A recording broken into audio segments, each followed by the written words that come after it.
So in this segment, we're going to be discussing our Labour kind of the Tories when it comes to rhetoric and also actions. This is Ellie Reeves, the sister of Rachel Reeves, being asked about her cuts, about the Labour cuts to welfare and things like that. A pretty savage attack on welfare. Michael Gove, the former Conservative minister, has said today in an article that had he been in a Conservative government that was going to hit the poorest in the country and the disabled in the way this government is, he would have resigned from it. So this is Michael Gove, the guy who did reside over massive cuts to the most vulnerable society and to the disabled. So are we going to make the argument that Michael Gove would draw the line here? And have some sort of moral epiphany way, because he was there from the start really in terms of being a cabinet minister. Are we going to be that naive and that stupid to think Michael Gove would draw the line here, or is he trying to make the point that, well, guys, we were really bad, but I would never have been this bad? No, obviously not. He's trying to attack Labour from the left. He's done it consistently. He's the guy who talked about how the VAT exemption for private schools was just a massive giveaway to foreign oligarchs, the kids of foreign oligarchs and things like that. That's that Michael Gove. Did they do anything about it? No.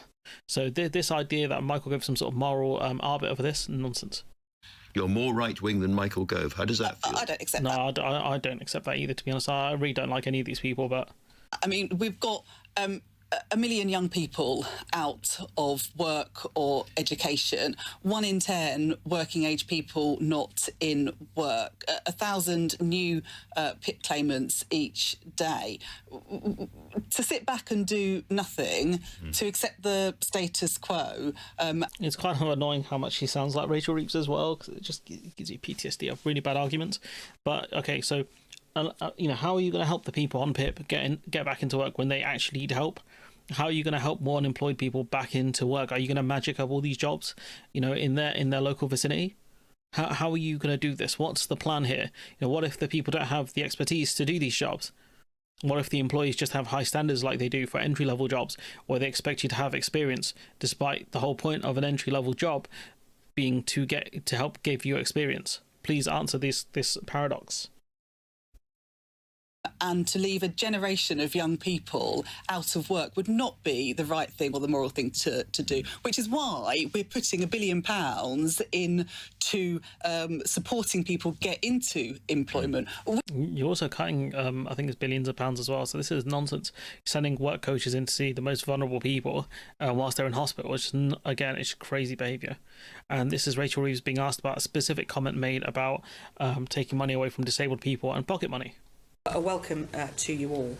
I wanted to start, if I may, Chancellor, with the comments that were made by the Chief Secretary and repeated by you last week about comparing welfare recipients and children's pocket money.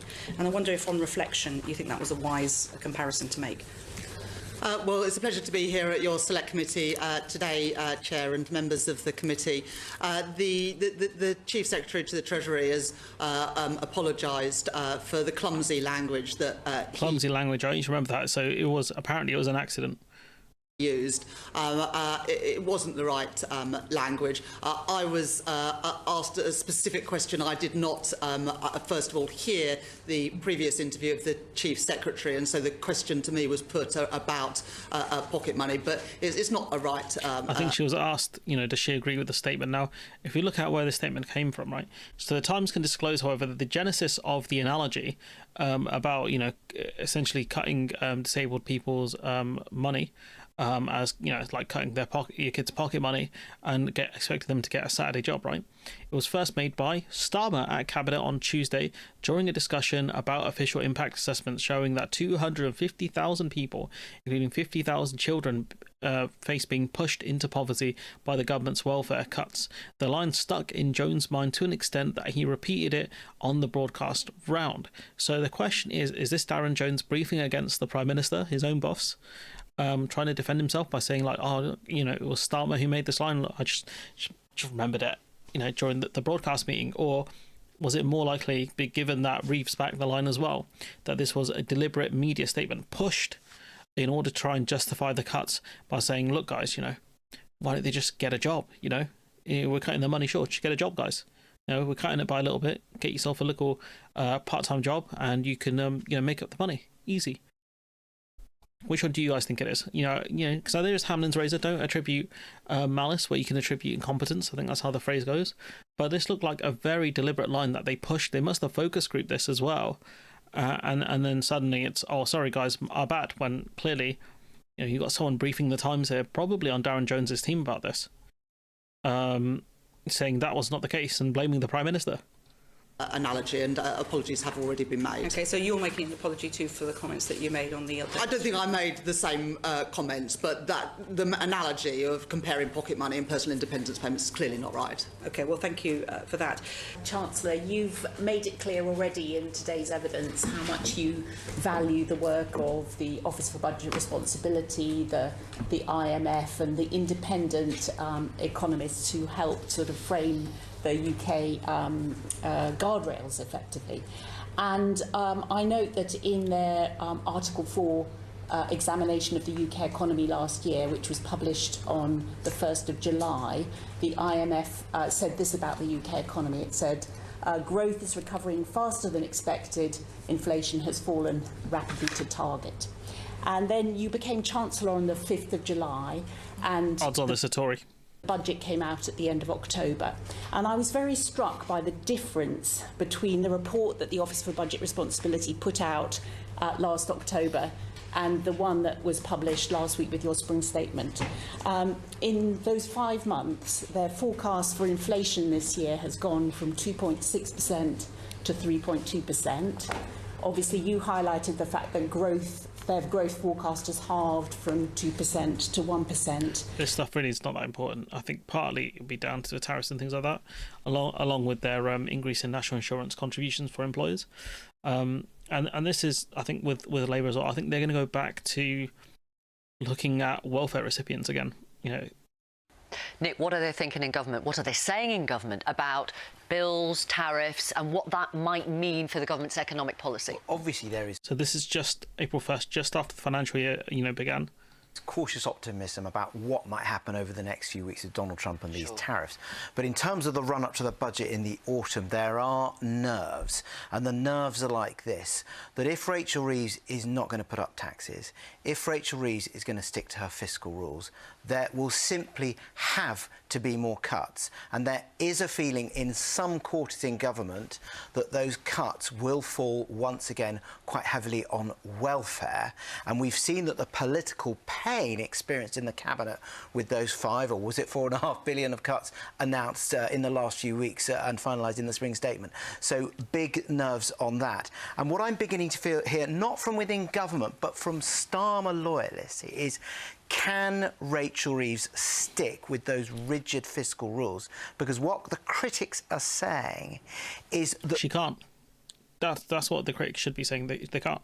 The I think it's the guy in charge of the IFS said she can't. That her fiscal rules are getting in the way of rational policy making.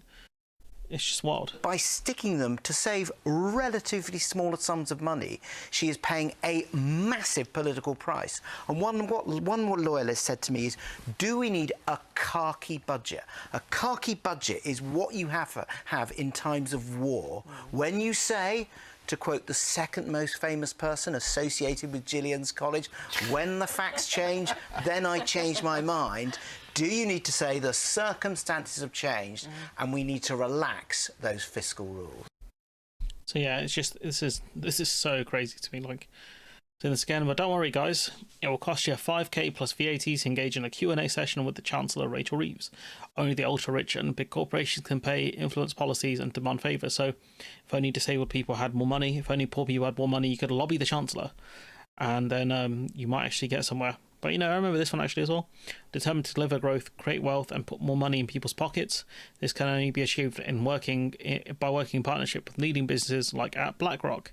Again, it felt like a sponsored tweet, that one. If a YouTuber put out a tweet like that, we'll be looking at, how much did BlackRock pay you?